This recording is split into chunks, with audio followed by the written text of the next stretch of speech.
जमात इस्लामी की जानिब से बिजली के बिलों और महंगाई के खिलाफ डी चौक पर धरना दिया जा रहा है। इस मौके पर इस्लामाबाद में दफा 144 नाफिज की गई, जिसके तहत जमात इस्लामी के कारकुनान के खिलाफ क्रैकडाउन किया गया। जमात इस्लामी के कारकुनान इस्लामाबाद की हुदूद में दाखिल हुए तो इस्लामाबाद पुलिस ने जमात इस्लामी के मुतअद्दिद कारकुनान को डी चौक से गिरफ्तार किया। अमीर जमात इस्लामी हाफिज नईमुर रहमान ने हुकूमत को धरने के रास्ते में रुकावटें डालने से गुरेज करने की नसीहत करते हुए कहा कि छापे गिरफ्तारियां उनका रास्ता नहीं रोक सकते। इस्लामाबाद में दाखिल होने से रोका गया तो हालात ख़राब होने की जिम्मेदार हुकूमत होगी, जबकि इस्लामाबाद पुलिस के मुताबिक मुजाहिरीन को किसी सूरत रेड जोन में दाखिल नहीं होने दिया जाएगा। लेकिन अब तक की इतलात ये हैं कि लियाकत बाग में जो लोग मौजूद थे उन्होंने डी चौक की तरफ पेशकदमी की और दफ़ा 144 को रौनते हुए वो डी चौक में पहुँच गए। अब हाफिज नईमुर रहमान साहब का जो स्टेटमेंट है इस हवाले से वो क्या कह रहे हैं, क्योंकि वो तो ऑलरेडी ये खबरदार कर चुके थे कि अगर रो फिर ये हुकूमत गिराओ तहरीक में बदल जाएगा। अब इस्लामाबाद पहुंचने से पहले हाफिज नईमुर रहमान साहब की कॉल थी।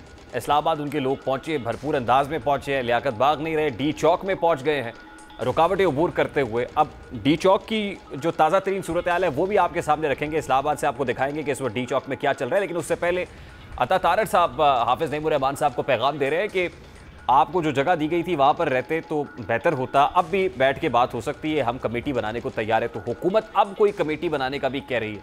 अता तारड़ साहब क्या कहते हैं ज़रा वो भी आपको दिखाते हैं।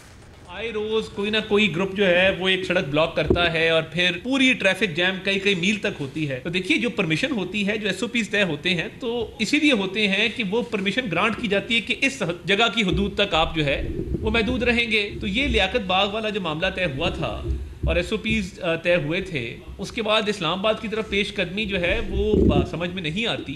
तो मैं हाफिज नईम साहब से ये गुजारिश करता हूँ कि हुकूमत एक मुज़ाकराती टीम जो है वो तश्कील देने को तैयार है, आपके साथ बैठ के इन मामलात पर बातचीत करने को तैयार है।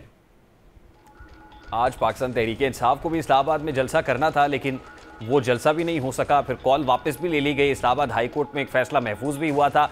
अब वो फैसला जस्टिस सुमन रिफत साहिबा का वो सुना भी दिया गया है। वो डिटेल उसकी सामने आ गई है, जिसके मुताबिक पाकिस्तान तहरीक इंसाफ को इजाज़त नहीं मिली और ये कहा गया कि 29 जुलाई को हुकूमत अब या इंतज़ामिया जो है वो फैसला करेगी। इस वक्त डी चौक की क्या सिचुएशन है, वहाँ हमारे रिपोर्टर उस्मान खान मौजूद हैं और उस्मान बताएगा कि डी चौक में इस वक्त जमात इस्लामी के कितने कारकुनान मौजूद हैं और डी चौक को तो कॉर्डन ऑफ किया गया था, तो क्या दफ़ा 144 की खिलाफ वर्जी हुई और आसानी से पुलिस ने इनको डी चौक में पहुँचने दिया?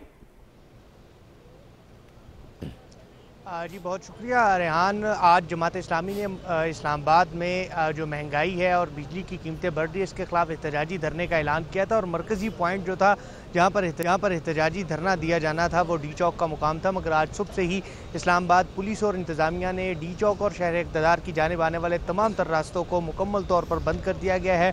ट्रैफिक भी जो है वो मामूल से हट कर चलती रही है, जबकि उसके साथ ही साथ डी चौक में जो कारकुनान पहुँचे थे 25 के करीब जो कारकुनान थे जो इनफरादी तौर पर डी चौक पहुँचे थे, उनको इस्लामाबाद पुलिस ने मौके से ही गिरफ्तार कर लिया है। जबकि मुख्तलिफ जो दीगर मुकामात थे जहाँ पर कारकुनान इनफरादी सतह पर पहुँच रहे थे उनकी गिरफ्तारी जो है वो अमल में लाई जा रही थी। और इस्लामाबाद पुलिस ने जमात इस्लामी को ये वाज़ेह कर दिया था कि इस्लामाबाद में दफ़ा 144 नाफिज है, जिसके बाइस इस्लामाबाद की हदूद में किसी किस्म की कोई सरगर्मी जो है वो करने की इजाज़त नहीं दी जाएगी। तो जमात इस्लामी ने इस्लामाबाद पुलिस और इंतज़ामिया की हिकमत अमली के बाद अपना जो प्लान है वो भी तश्कील दे दिया और जमात इस्लामी ने 3 मुख्तलिफ मुकामात पर जो है वो पड़ाव डालने का फ़ैसला किया था, जिसमें एक जो इस्लामाबाद का जो दाखिली रास्ता है 26 नंबर चुंगी जिसे कहा जाता है, वहाँ पर एहतजाजी धरना दिया गया और अमीर जमात इस्लामी हाफिज नईमुर रहमान, नायब अमीर जमात इस्लामी लियाकत बलोच और दीगर क़यादत जो है वो खैबर पख्तूनख्वा से आने वाले काफ़िले की क़यादत करते हुए 26 नंबर चुंगी पहुँचे, जहाँ आपसे कुछ देर कबल उन्होंने खिताब भी किया और इस्लामाबाद पुलिस और हुकूमत को खबरदार किया कि जो उनका धरना है इसको पुरअमन तरीके से आइनी और कानूनी तौर पर जारी रहने दिया जाए। अगर हुकूमत ओछे हथकंडों से बाहर नहीं आएगी तो फिर ये हुकूमत मुखालिफ ये जो धरना है ये महंगाई के खिलाफ है, अगला धरना जो है वो इस हुकूमत के खिलाफ। मुझे बताएं कि जमात इस्लामी के कारकुनान इस वक्त किस मकाम पर मौजूद है इस्लामाबाद के और कितनी बड़ी तादाद है वहाँ पर, और स्ट्रैटेजी क्या है, क्या हिकमत अमली है, बैठेंगे यहाँ पे, कितनी देर तक बैठेंगे, कहाँ बैठेंगे, किस मकाम का इंतखाब किया है?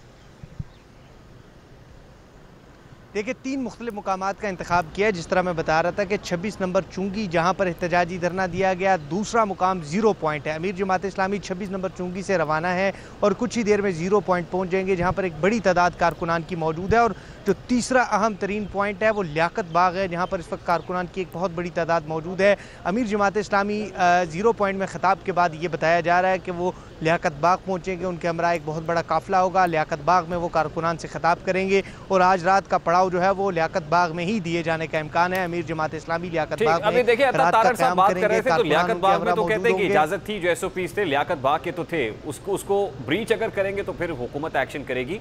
तो इसका मतलब ये जो कंसेंसस हुआ था हुकूमत के साथ वो लियाकत बाग के अंदर ही बैठेंगे, धरना वहीं होगा। 3 पार्ट्स पे तो अभी हैं, लेकिन अल्टीमेटली लियाकत बाग डेस्टिनेशन है, वहां पहुंचेंगे सब।